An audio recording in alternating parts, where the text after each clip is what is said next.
Welcome to AVoice, a voice for creators. I'm your host, Daniel Norton, and we have a great podcast for you today. Being that this is the inaugural episode, so to speak, I want to give you a game plan of what we're going to do here on AVoice. Then we're going to talk a little bit about how you can be part of this community and part of this podcast. And then we'll jump right into the main topic. Why is photography still important in 2022? So let's get to it. So what is this podcast all about?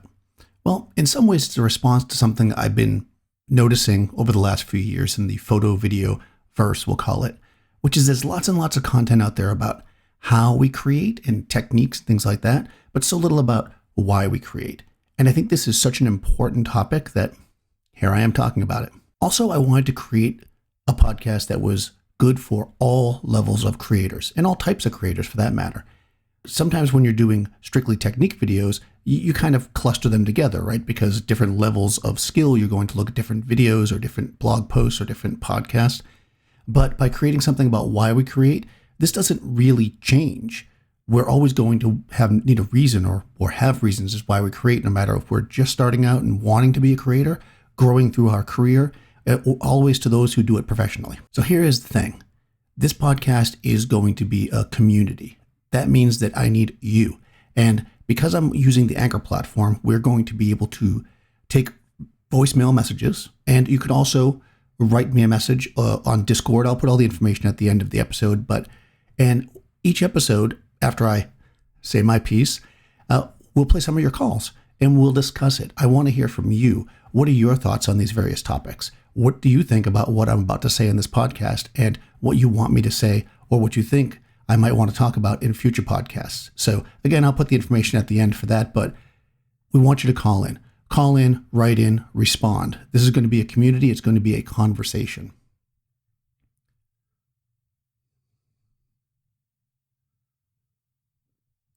Oh, and for those who don't know, and you might be wondering, who am I? Well, I'm Daniel Norton. I've been a photographer for a long time, more than 20 years. I've worked in fashion, in commercial industry, and I've been an educator for quite some time. I do YouTube videos, and I have this podcast. So I've got a photography background, but also some content creation in general forms. Let's talk about all kinds of things.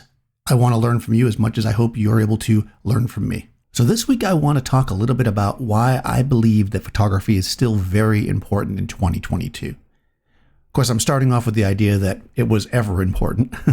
And we're going to talk about how it's important to me, but I also think just important in general.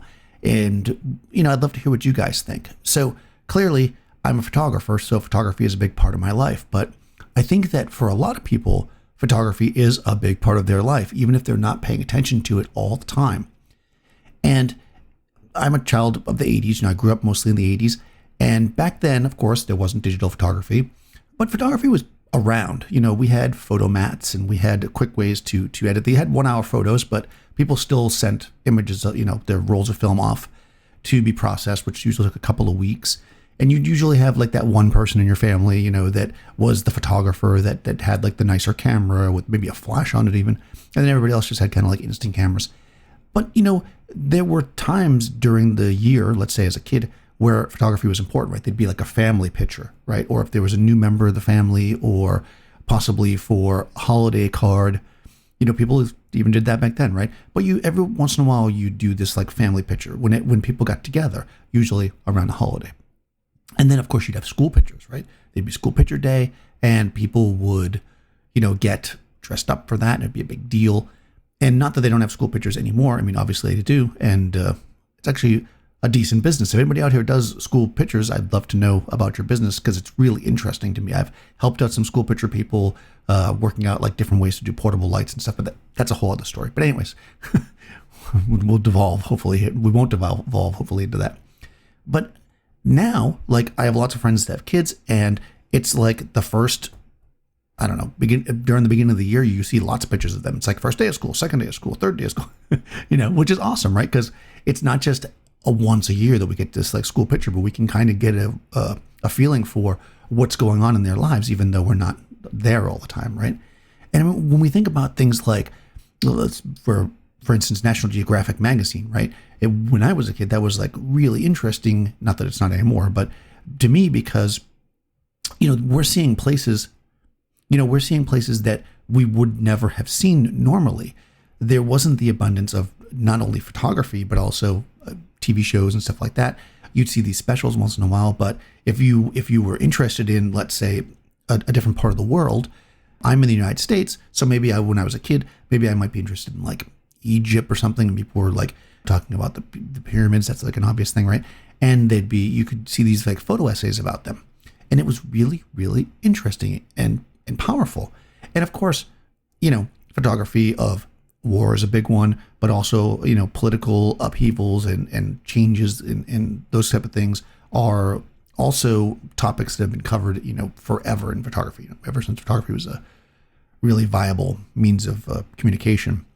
And now we look at it and there's an abundance of photography, right? So does that make it less powerful that I see the first day, the second day, the third day of school, this day of school, that day of school, instead of just the one school picture? I'm going to say no. I don't think that having an abundance makes it less powerful. Actually, in some ways makes it more powerful because, sure, there was school picture day, but that was a day where, you dressed a certain way because they wanted you to dress that way, and that was the thing.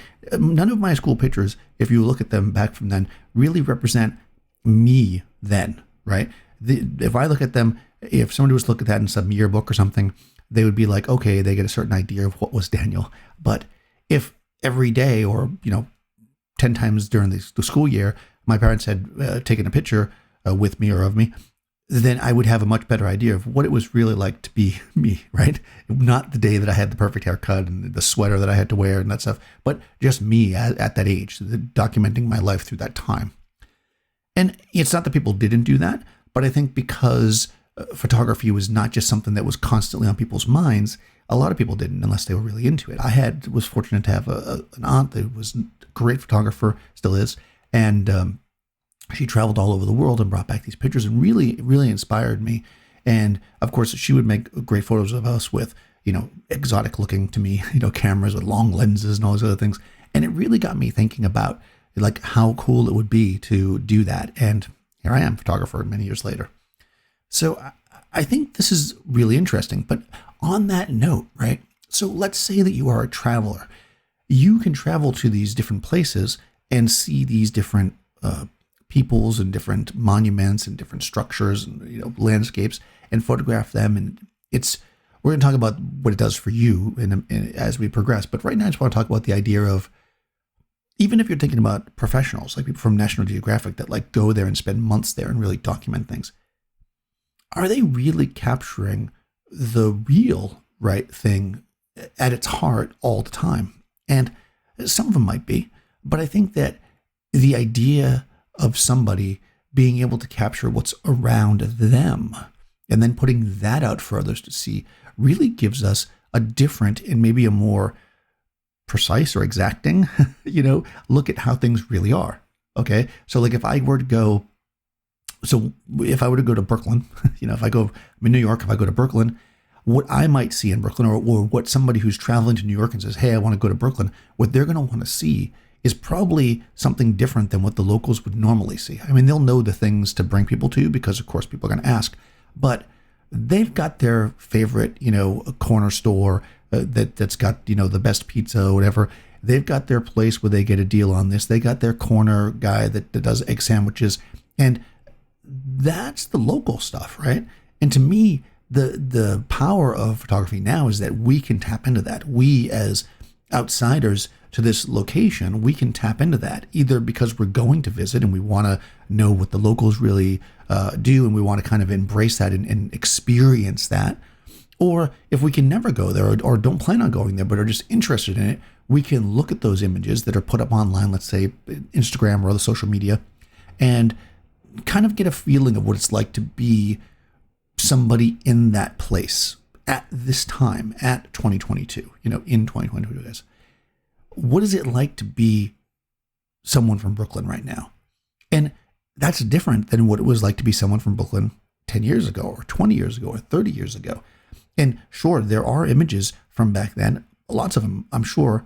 And I've seen many, times where people have found like lost negatives and things like that. And they'll do, stories about them. And it's really interesting to see these like slices of history that we hadn't seen before.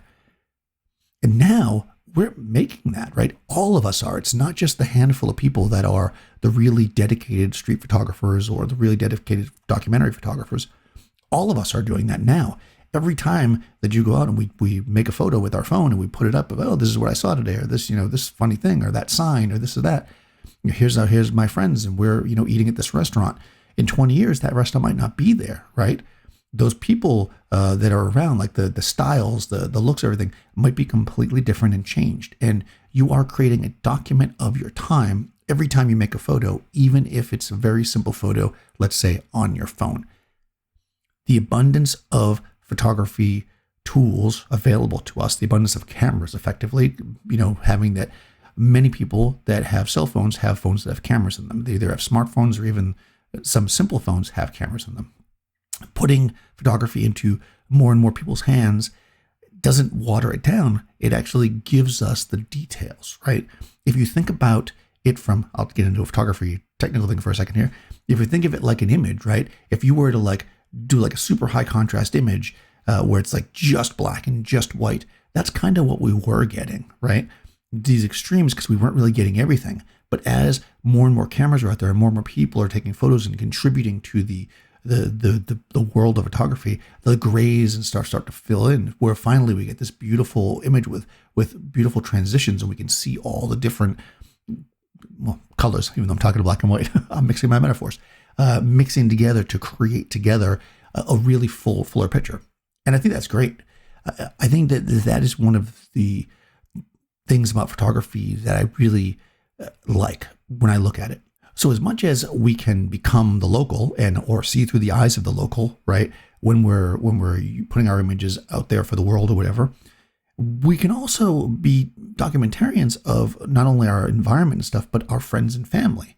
We can be the ones, all of us can be the ones that make the photo that might be the one that people that remember, oh yeah, that photo of Bob, because we're constantly doing it, right? When we're out having dinner with our friends, when we're going to a relative's house, when there's a new child born or, somebody getting married, we're there enjoying that with them.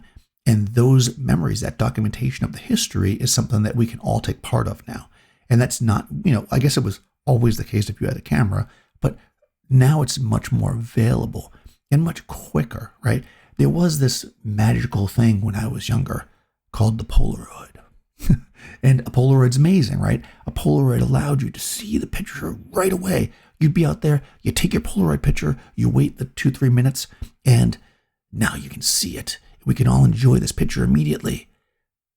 But there's just the one, right? And whoever took the Polaroid, or if you give it to somebody, they've got that now. And that Polaroid might be loved by them and cherished and put into a book. That Polaroid might be lost by them. It could be out there in the world somewhere, or it could be destroyed. It's gone, right?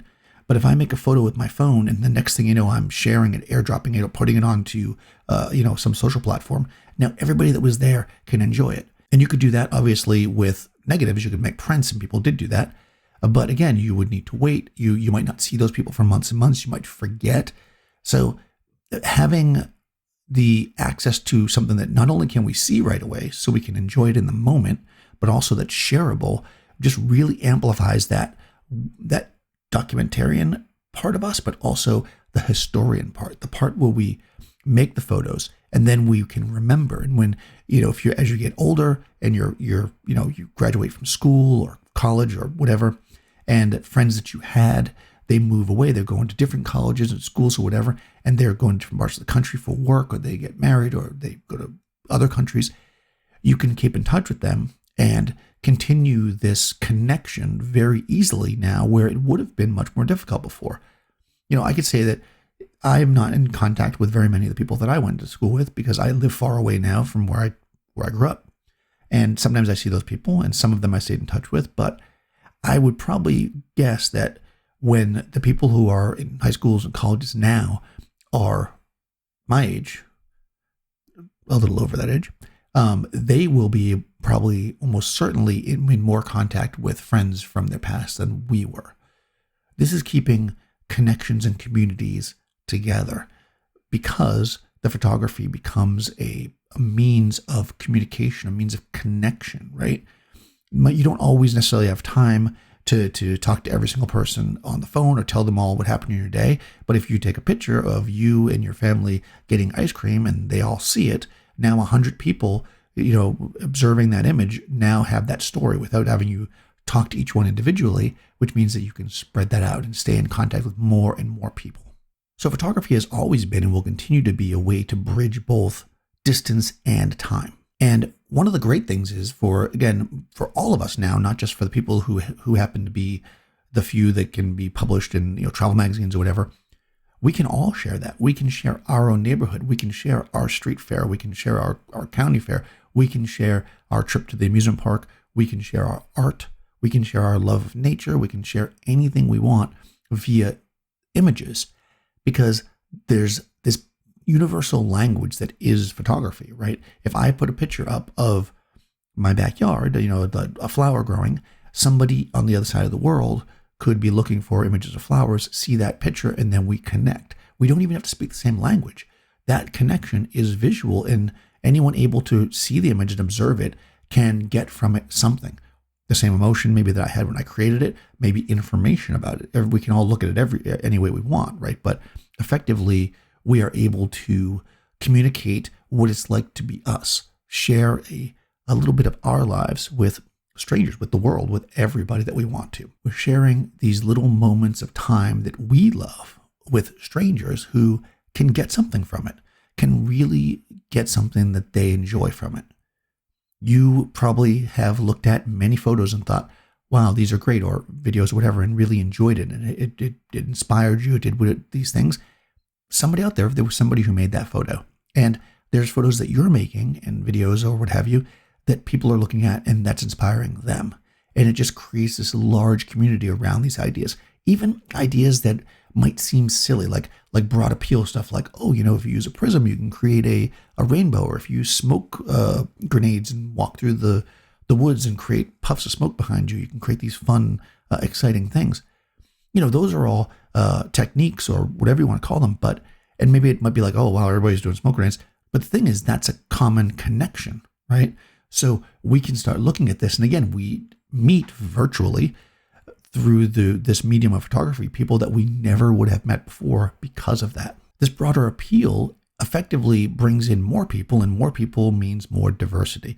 And diversity is huge. Bring in new ideas, new types of people we haven't interacted with before will help us basically improve our lives, because you've kind of fallen into a rut in life. It's just the nature of it. We are all in our paths, and we're doing the things we're doing. I'm a photographer. I went through, my life doing photography a certain way. And as I was more and more successful at different things, it kept narrowing that path, right? It keeps narrowing down what I do until I become, let's say, an expert, which is great, right? That's a positive. But at the same time, the other paths I didn't take, right? The other people I didn't meet, those could have, helped me expand even more. But now the photography kind of allows you to reach through those paths and connect with them, even though you didn't necessarily go that way, right? Because I can interact with, like here on this podcast, anybody who's listening. If you're just starting on in photography, or you've been doing it for 50 years, you've got something to say, and it's a different story than I have. And that different story will help improve my life, hopefully, both possibly my photography in general, but also my life in the fact of enjoying art, or enjoying a story, or enjoying the connection to somebody through this medium that is photography. In most cases, when you're creating an image to create it, you're kind of stepping into yourself and focusing on that moment. If I want to make a macro picture of a butterfly, I'm focused on that butterfly, like figuratively and actually, and I'm trying to get it exactly right, the way the light is, waiting for the right moment. I'm not thinking about, oh yeah, I have to do this stuff at work, or I have this schoolwork to do, or I've got to go here after. I'm thinking about that moment, and it's allowing me to focus into that moment. And a lot of us in this time in 2022, when there's so much stuff going on, so much information coming at us, can use that time. We can use that reflective moment. And the photography allows us to kind of step away from the hustle and bustle that's around and create something. At the same time, that creation can be something that somebody else looks at, and it allows them to step away from where they're at, because they see the picture of the butterfly and it inspires them, and they look at it and they're just like, wow, this is really beautiful. I'm enjoying the color, I'm enjoying the composition, and they're not thinking about what's going on in their life. They're thinking about that moment. They're into it. They're enjoying it. They're getting something from it. So in the end, what makes photography important in 2022 is what's always made it important. This idea that we can create, and this idea that we can enjoy, this idea that we can capture a moment. We're documenting something we see, something important to us in that moment, and sharing it with people we never could have shared it with before, and that we're enjoying these documents we would have never seen before. And even if we're just making a snapshot, just putting a slice of our life out there, we're showing people what it's like to be a Brooklynite in 2022, and what the fashions are like, what the streets look like, what things are here, what's popular, what music is out there, what the people looked like. Because that does change over time, and because it happens while we're experiencing it, we don't always notice it until we look back. And photography just gives us that. It bridges that distance. It bridges distance in time and also the literal distance. My friends in California that used to live in New York can see what's happening in New York through the images that I make and my other friends in New York make. And finally, photography gives us time to reflect. It allows us to step back and focus upon the moment that we're in, so we can literally capture that moment. Capture that moment in the way that we imagine it, in the way that it inspires us, in the way that it makes us feel. And share that with someone so they can then experience that to a certain extent. That's the goal for many of us who create photography, is that when somebody looks at this thing, that they should feel the way that we felt when we were creating the image. A certain joy, a certain awe, maybe a certain sadness. This is what we're feeling as we're creating, and we want to share that. So how is photography important to you? That's what I'd like to know.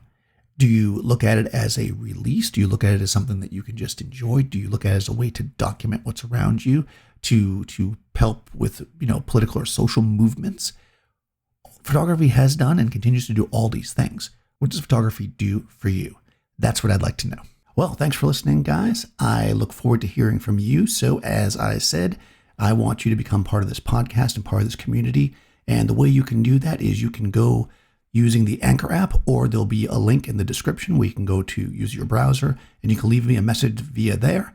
You can also send me a voicemail, just record an audio file and send it to adoramavoice@gmail.com. If you'd rather not have your voice on the air and you want me to read it, you can send me an email that way. And you can also reach me on the Adorama Discord server. I'll put all the links in the description so you guys can reach out. I look forward to hearing your thoughts about this topic, and I'll talk to you soon.